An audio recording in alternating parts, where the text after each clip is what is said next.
The crux of the matter is that EVs are too costly with the import taxes that exist today.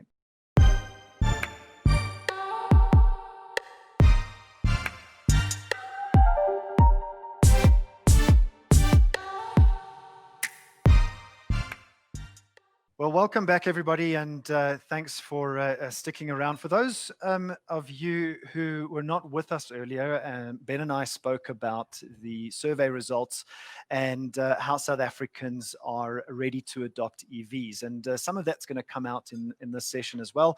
And I encourage OEMs and stakeholders to stay tuned, because we're going to unpack right at the end what the ideal EV actually is.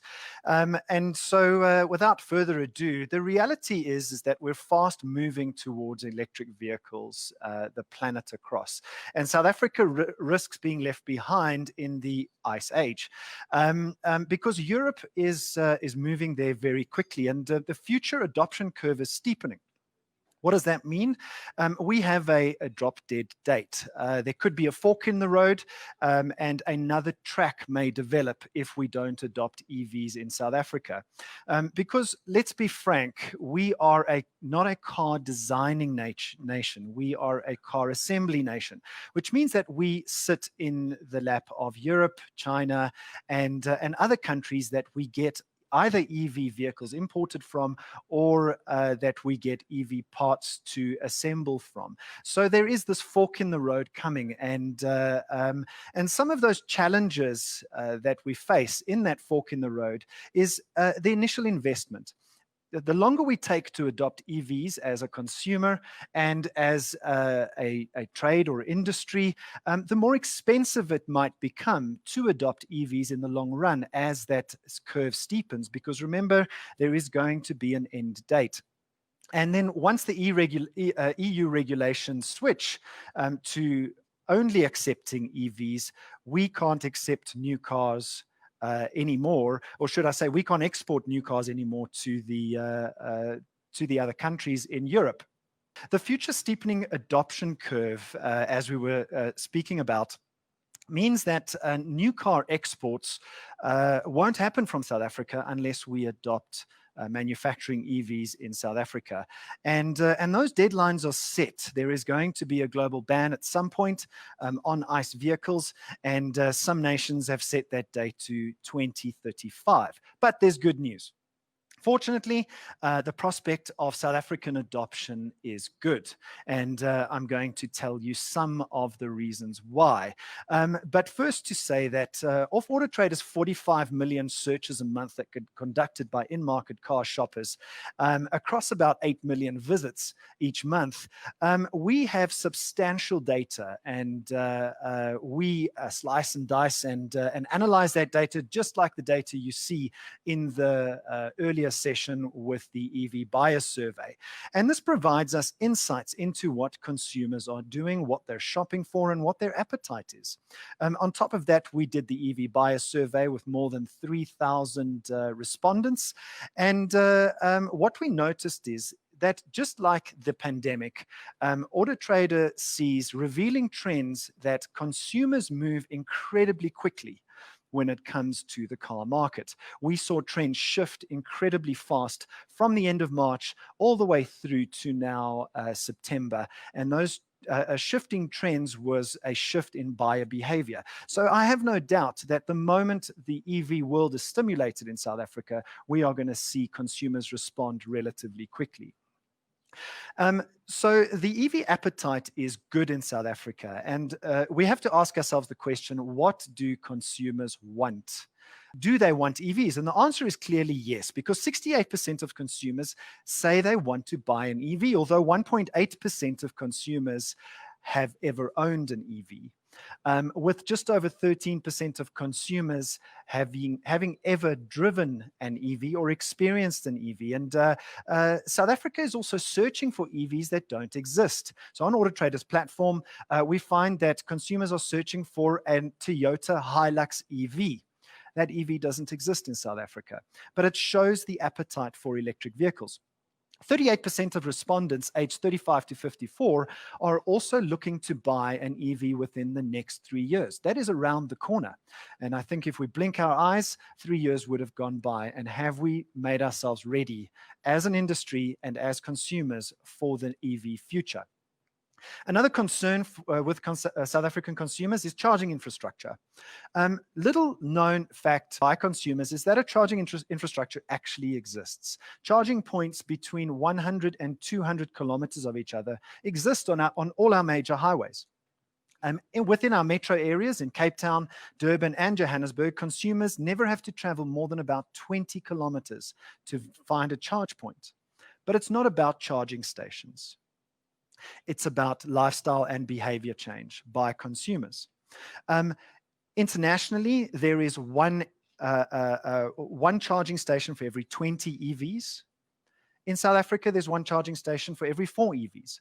So we can see that the charging infrastructure is already ahead of the adoption curve. So the problem that exists is not necessarily charging infrastructure. It is education on EV adoption. One major milestone was that the Jaguar I-Pace won the South African 2020 Car of the Year. And the Jaguar I-Pace has won hundreds of awards and has a list of accolades as long as my arm. But what does all this mean? What do we do to capitalize on the future? Because consumers are ready, and I think that's the message up to now. Consumers are ready, and you can go and see why at reports.autotrader.co.za. And go and read the report for yourself, because we can't unpack it in a short session like this. The big elephant in the room, though, is government involvement. The crux of the matter is that EVs are too costly with the import taxes that exist today. And you would have seen NAMSA is currently negotiating with government to get EV taxes reduced. At the moment, we pay roughly 18% on import taxes on ICE vehicles, whereas we pay 25% on EVs or even more. So we need to reduce these taxes. There's other opportunities to reduce company car tax, to reduce toll taxes. There are many, many ways that I think creatively we can think with government to reduce the burden on the consumer and to stimulate EV adoption. And everybody cites the Norway example. Norway is a very, very good example in terms of what they've done. These incentives and cost reductions don't have to last forever, and that's what we're seeing in Norway. Currently, in South Africa, unfortunately, it's the opposite. The result of these incentives will drive, I'm pretty confident, EV adoption in South Africa, because the survey results clearly show that price is one of the biggest barriers to future EV adoption. It's just cheaper to buy an ICE vehicle. And evidently, government involvement is going to be crucial. But let's not forget about the other side of this balancing act, and that is the consumer. It is our job as an industry to educate the consumer, because consumers are concerned about home charging times. Almost 90% or just over 90% of consumers believe that EVs should be able to fully charge within 12 hours. Is that accurate? Pretty much. However, when it comes to buying an EV, consumers want faster charging times at home. We heard from ABSA earlier that they're looking into financing energy in homes as well as the car, and I hope that happens. But 73.7% of people that responded to the survey want EVs to take less than 4 hours to charge at home. Right now, I don't think that that's a possibility. So it's more of an education than it is changing the technology of an EV or the ability for a battery to charge, and a lifestyle change. We spoke about the analogy of a horse.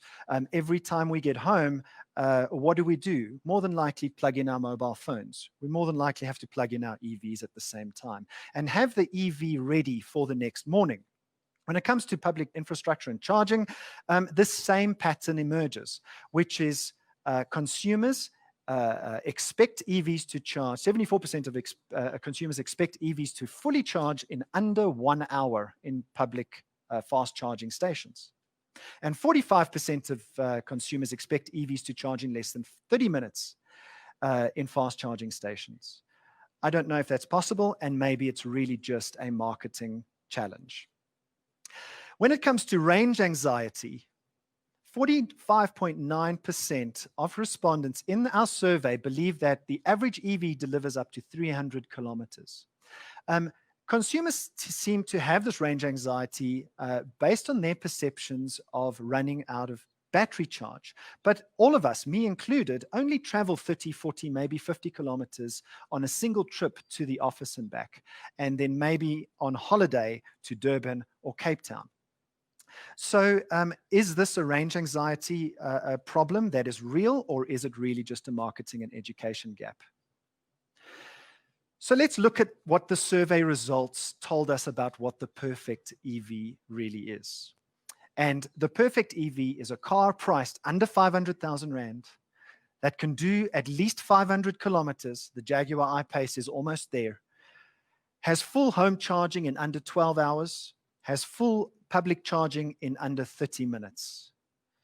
But again, the conundrum is the first element, which is a car under 500,000 Rand for mass adoption. And OEMs can take note of what consumers assume, or which cars consumers assume are in the country today. BMW wins the prize with having the most awareness of EVs on the roads today. And as a matter of fact, on AutoTrader, BMW is the most searched for vehicle for a very long time. Then Jaguar, Nissan, Toyota, Porsche, Mercedes-Benz, Tesla. Consumers believe Tesla are actually in South Africa, because this question was, what brands have cars on the road today? Audi and then Lexus. But I think the more important question is, which brands do consumers trust to manufacture EVs?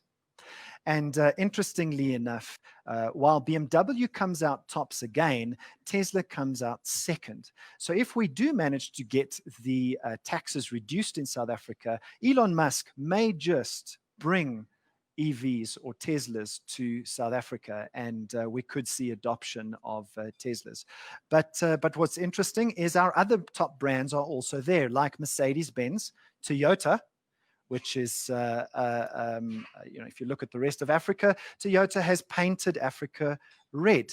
And then VW, Jaguar, Audi, Porsche, Volvo, and Nissan. So what role can you play in bridging this gap? As an OEM, as government officials, as consumers, as car retailers, and as society on this continent? It's not up to either one of us. It's up to all of us. So if you want to go and download the report, go to reports.autotrader.co.za, and you can read the report. It is many, many pages long and offers many insights. Or if you want to connect with me or us, those are my details on the screen. Thank you very much.